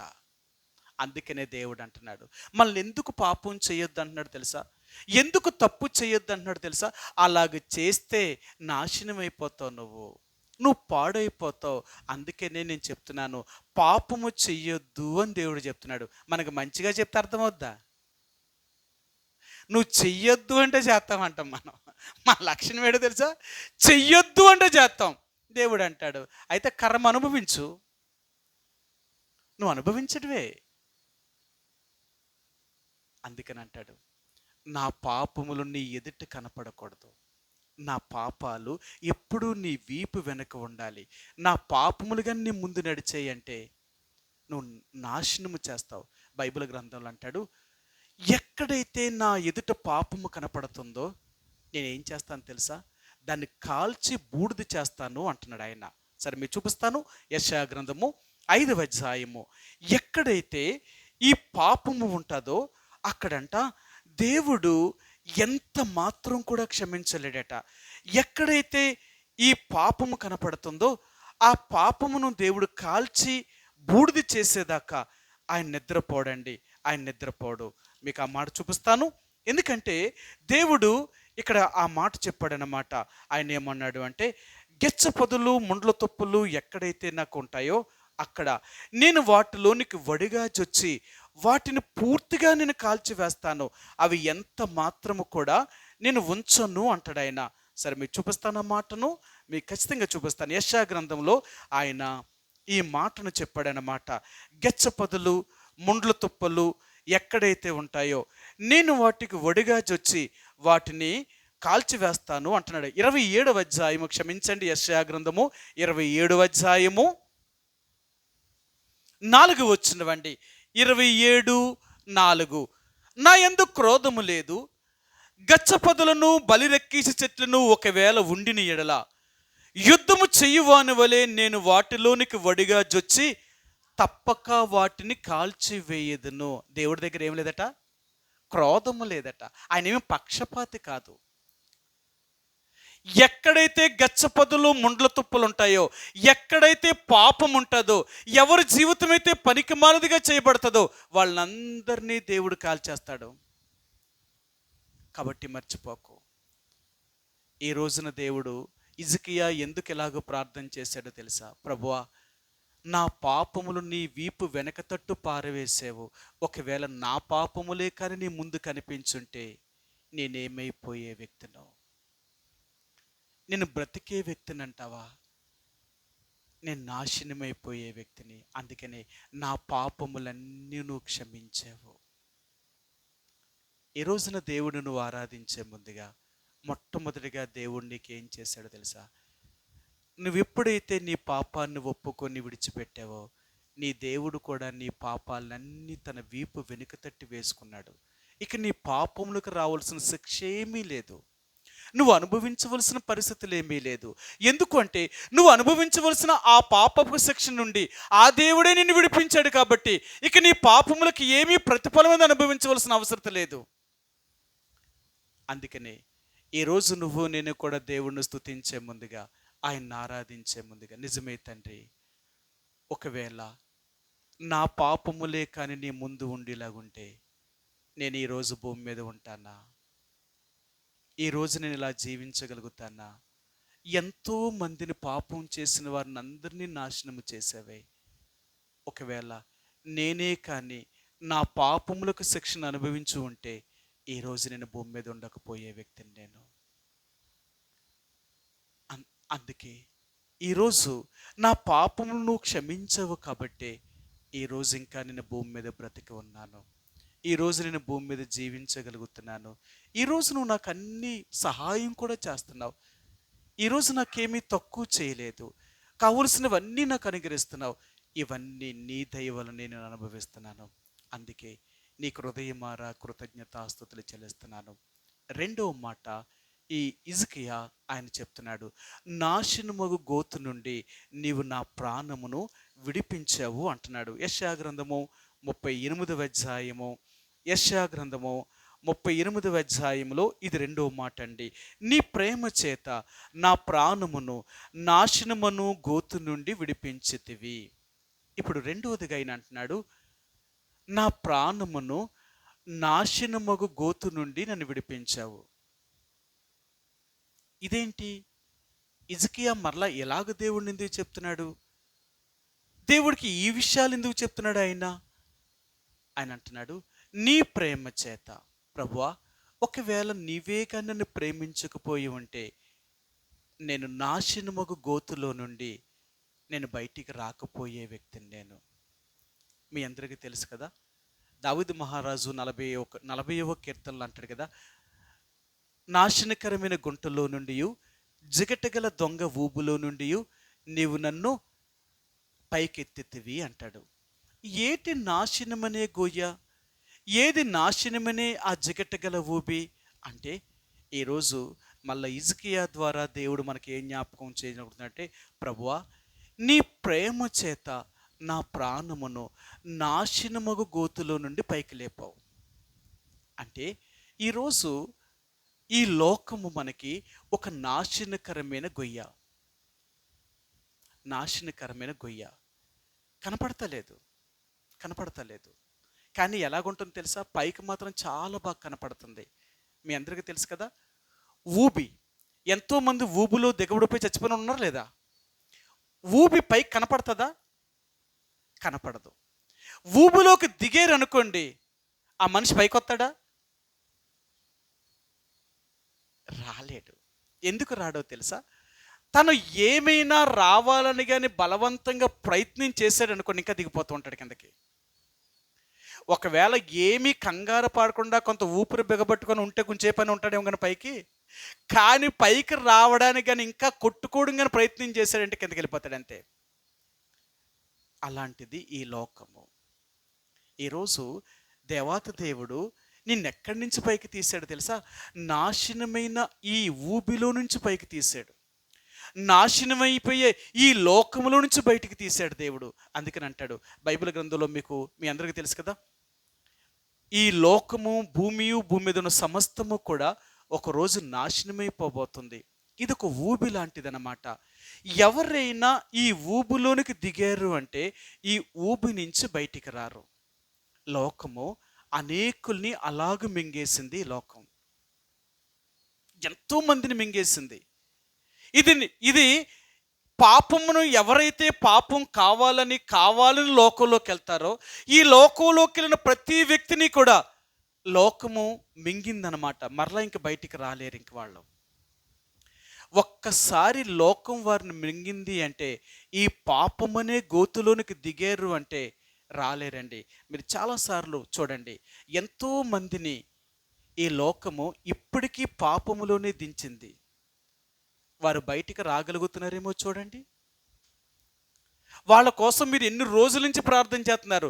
నీ భర్త గురించి, నీ భార్య గురించి, నీ పిల్లల గురించి, నీ తల్లిదండ్రుల గురించి, నీ బంధువుల గురించి, ప్రభువా వాళ్ళని రక్షించు, వీళ్ళని రక్షించు, వాళ్ళని విడిపించు, వీళ్ళని విడిపించని ఎన్నిసార్లు ప్రార్థన చేస్తున్నావు. మరి ఎందుకు దేవుడు నీ ప్రార్థన విని అతను లేపుతలేదు? వాళ్ళు ఊబిలోనికి దిగబడిపోయారు. పాపమనే ఊబిలోనికి వెళ్ళిపోయారు. ఈ పాపమనే ఊబి ఎలాంటిదో తెలుసా? ఇంకా పైకి రానవది ఈ పాపమనే ఊబి. అందుకనే యేసు ప్రభువారంట 430 సంవత్సరాలు ఐగుప్తు దేశంలో ఉన్న ఇశ్రాయేలు ప్రజల్ని ఎందుకు బయటికి తీసుకురావాలనుకున్నాడు తెలుసా? వాళ్ళు ఐగుప్తులో మునిగిపోవడం దేవునికి ఇష్టం కాదు, ఐగుప్తుల నుంచి బయటికి రావడమే దేవుని చిత్తం. ఈ నాశనమైపోయే లోకములో నుంచి దేవుడు మనల్ని పైకి తీసుకురావాలనుకున్నాడు. నువ్వు నాశనం అయిపోవాలనుకోవట్లేదు. ఏంటి మన నాశనం అంటే అనేక రకాలైన పాపములు, మన యొక్క కోరికలు, మన ఆశలు, మన ఇష్టాలు ఈ లోకం అనే పాపంలోనికి ముంచేసే మనల్ని. ఎంతో మందిని ఈ లోకం ముంచిందండి. ఈరోజు నిన్ను నన్ను ముంచడం పెద్ద కష్టమేమీ కాదు సాతానుడికి. కానీ ఎందుకు ముంచలేకపోతున్నాడో తెలుసా? నీతో నాతో దేవుడు ఉన్నాడు కాబట్టి మనం ములుగుతలేదు. దేవుడు ఇంకా మన కోసము, అంటే దేవుడు ఇంకా మన కాపుదల, ఆయన ఇంకా మనల్ని భద్రపరుస్తున్నాడు కాబట్టి లోకంలో మనం మునిగిపోకున్నట్లుగా దేవుడు కాపాడుతున్నాడు. లేకపోతే మనం ఎప్పుడూ మునిగిపోయేవాళ్ళం. సీమోను పేతురు అన్నాడు, ప్రభువా నన్ను రక్షించి, నేను మునిగిపోతున్నాను సముద్రంలో. ఈ లోకమనే సముద్రములో అనేకులు మునిగిపోయారు. అనేక రకాలైన అలవాట్ల చేత, అనేక రకాలైన పాప సంబంధమైన స్వభావం చేత మానవులందరినీ కూడా ఈ సాతానుడు ఈ పాపమనే లోకములో, ఈ జిగటగల ఊబిలో వారినందరినీ దించాడు. కానీ ఈరోజు దేవుడు నిన్ను నన్ను ఏం చేశాడు తెలుసా? ఆయన ప్రేమ చేత నిన్ను నన్ను ఆ నాశనకరమైన గోతులో నుండి పైకి లేపాడు. ఈరోజు నువ్వు నేను కూడా ఇలాంటి చెడిపోయిన లోకంలో నుంచి నువ్వు బయటకు వచ్చావు అంటే ఎవరి వల్ల వచ్చావు? దేని వల్ల వచ్చావు? నీ శక్తి, నీ బలము, నీ జ్ఞానం చేత నువ్వేనా వచ్చావు అనుకుంటున్నావు? నువ్వు కానీ నేను కానీ కాదు, ఆ దేవుడే. అందుకన్నాడు, నీ ప్రేమ చేతే. నా మంచితనము, నా శక్తి, నా బలం అనేది కాదు ప్రభువా, నీ ప్రేమ చేత నీవు నన్ను ఈ లోకములో నుండి పైకి తీసుకొచ్చావు. లేకపోతే ఈ లోకమనే సముద్రములో నేను కూడా కొట్టుకుపోవలసిన వ్యక్తినే. ఎందుకంటే ఇది అగాధమైన లోయ, ఇది అగాధమైన గొయ్య. ఇందులోనికి దిగిన వారెవ్వరూ కూడా పైకి తీసుకొని రాలేరు. అందుకనే లోకములో అనేక మందిని సాతాను ఇప్పటికే తన ఊబులోనికి లాగేసుకొని వాళ్ళందరినీ తన చేతిలోకి తీసుకుపోయాడు. అందుకనే వారి చేతిలో నుంచి బయటికి ఇంక రాలేకపోతున్నారు. అలాంటి పరిస్థితుల్లో దేవుడు నిన్ను నన్ను అలాంటి భయంకరమైన సాతానుడి యొక్క చేతిలో నుండి, అలాంటి భయంకరమైన ఈ లోకమనే పాపమనే ఊబు నుండి నిన్ను నన్ను లేవనెత్తాడు. ఎంత దేవుడు గొప్ప కార్యం చేశాడు తెలుసా? ఆయన తీసుకు రాకపోయి ఉంటే మనము కూడా ఆ ఊబిలో, లేక ఆ లోకమనే సముద్రములో, ఆ లోకమనే పాపములో, ఆ సాతానుడి చేతిలో మనం కూడా చిక్కబడేవారమే. ప్రతిరోజు వాడు ఈ లోకములో అనేకుల్ని వాడు గాలము వేసి పట్టుకుంటున్నాడట. సరే మీకు చూపిస్తాను. హబక్కూకు గ్రంథము. ఈనాడు సాతాను అనేక మందిని తన వల వేసి, తన వల చేత అనేక మనుషుల్ని వాడు బంధించి నిత్య నరకానికి వాడు పాత్రులుగా చేస్తున్నాడండి వాడు. హబక్కూకు గ్రంథము మొదటి అధ్యాయము, హబక్కూకు గ్రంథము మొదటి అధ్యాయము 15వ వచనం అండి. 15వ వచనం. వాడు గాలము వేసి మానవులనందరినీ గుచ్చి లాగి ఉన్నాడు, ఉరులు నొక్కి చిక్కించుకొనుచున్నాడు. వాడు తన వలలో వలతో వారిని కూర్చుకొని సంతోషపడి గంతులు వేయుచున్నాడు. కావున వలల వలన మంచి భాగమును పుష్టినిచ్చు భోజనమును తనకు కలుగుచున్నదవని వాడు తన వలలకు బలులను అర్పించుచు తన ఉర్లకు ధూపం వేయుచున్నాడు. చూసారా? అనేక మంది మనుషులను ఈరోజు వాడు వలలోకి లాగేశాడండి. గాలం వేసి పడుతున్నాడు, వల వేసి పడుతున్నాడు. ఎంతమందిని లాక్కుపోయాడో తెలుసా? అందుకే దేవుడు అంటున్నాడు, ఈరోజు నేను వాడు వలలో నిన్ను పడకుండా, వాడు గాలానికి నిన్ను చిక్కకుండా నేను నిన్ను కాపాడుతున్నాను. నేను నా ప్రేమ చేత నాశనమగు గోతులో నుండి నేను నిన్ను విడిపించాను. ఆయన విడిపించాడు మనల్ని. ఒకవేళ దేవుడే కానీ విడిపించకపోయి ఉంటే మనమేమీ గొప్పవాళ్ళమేమీ కాదండి. మనకంటే గొప్పవాళ్ళు ఎంతోమంది లోకంలో మునిగిపోయారు. కానీ ఆ దేవుడు తన ప్రేమ చేత ఆ నాశనమగే ఆ గోతులో నుండి, ఆ సాతానుడి యొక్క వలలో నుండి మనల్ని తప్పించి ఈరోజు మనల్ని భద్రపరిచి లోకమనే పాపం నుంచి వేరు చేశాడు ఆయన.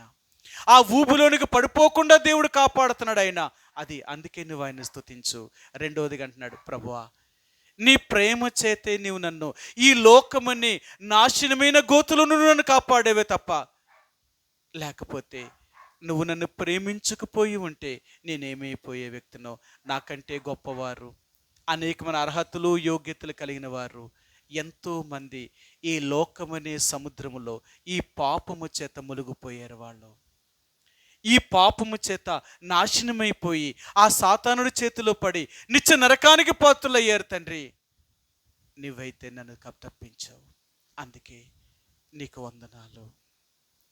మూడవదిగా చెప్తున్నాడు ఆయన ఏమన్నట్టు, మిక్కిటి మీద ఆయాసము నాకు నెమ్మది కలగడానికి కారణమయ్యింది. ఇప్పుడు చెప్తున్నాడు ఆయన, ప్రభువా ఒకప్పుడు నా పాపముల చేత, ఒకప్పుడు నా దోషముల చేత నేనెంతో శిక్షణ అనుభవించిన వ్యక్తిని. అందుకే ఈరోజు నేను నిన్ను స్తుతించుతున్నానంటే ఆ పాపములనే వాటి నుంచి నన్ను విడిపించావు కాబట్టి ఇప్పుడు నాకు విశ్రాంతిని కలిగించావు. ఈరోజు నేను విశ్రాంతిలోకి వచ్చాను.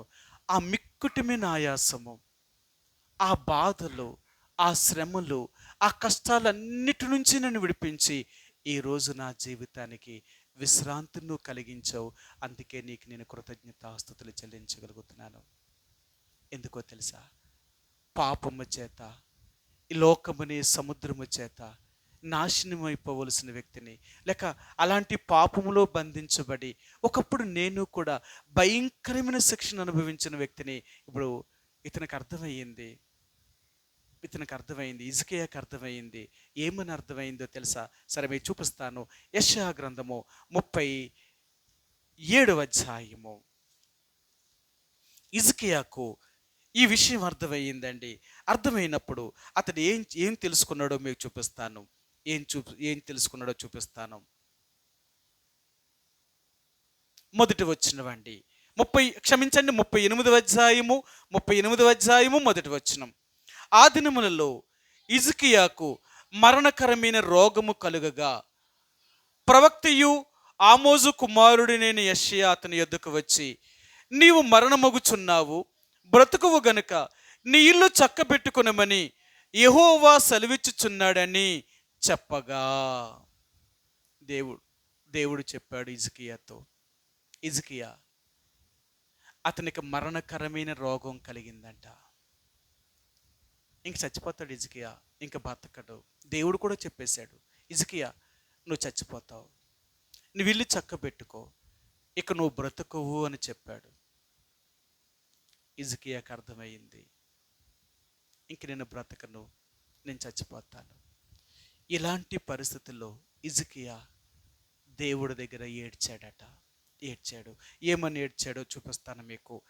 3వ వచనమండి. యెహోవా యథార్థ హృదయుడినై సత్యముతో నీ సన్నిధిని నెట్లు నడుచుకుంటున్నావు, నీ దృష్టికి అనుకూలముగా సమస్తమును నెట్లు జరిగించుతున్నావు, కృపతో జ్ఞాపకము చేసుకునమని హిజ్కియా కన్నీళ్లు విడిచుచు యెహోవాను ప్రార్థింపగా, ఏడుస్తూ ప్రార్థన చేశాడు హిజ్కియా. నేను చచ్చిపోతాను, ఇంక బ్రతకను, అయితే ప్రభువా నన్ను కనికరించు. హిజ్కియా ఎప్పుడైతే కన్నీరు కార్చి దేవుణ్ణి అడిగాడో, దేవుడు హిజ్కియాను జ్ఞాపకం చేసుకొని హిజ్కియాను దేవుడు క్షమించాడండి. దేవుడు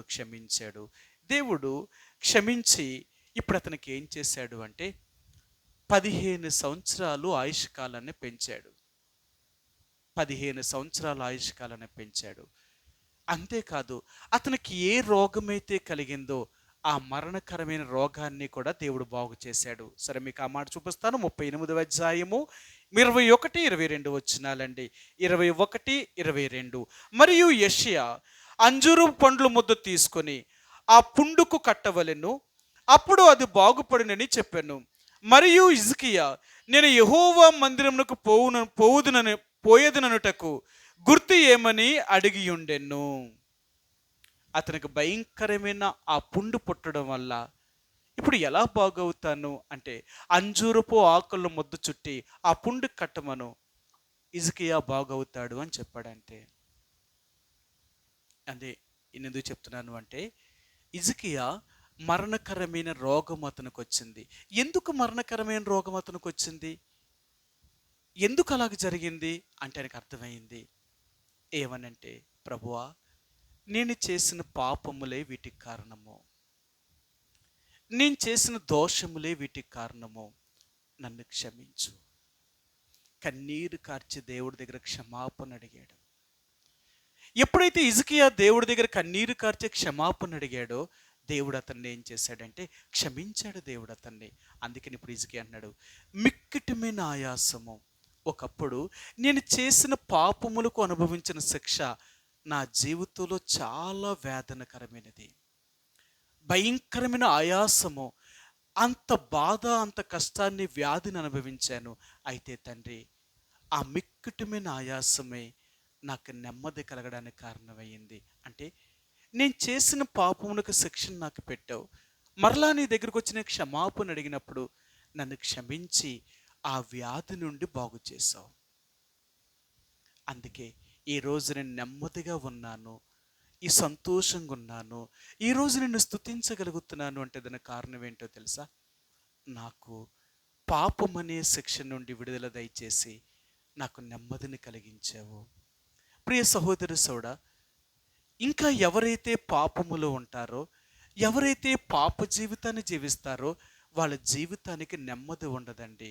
వాళ్ళ బ్రతుకుకు విశ్రాంతి ఉండదు. అనేకమైన సమస్యలతోటే వారి జీవితం వెళ్తూ ఉంటుంది.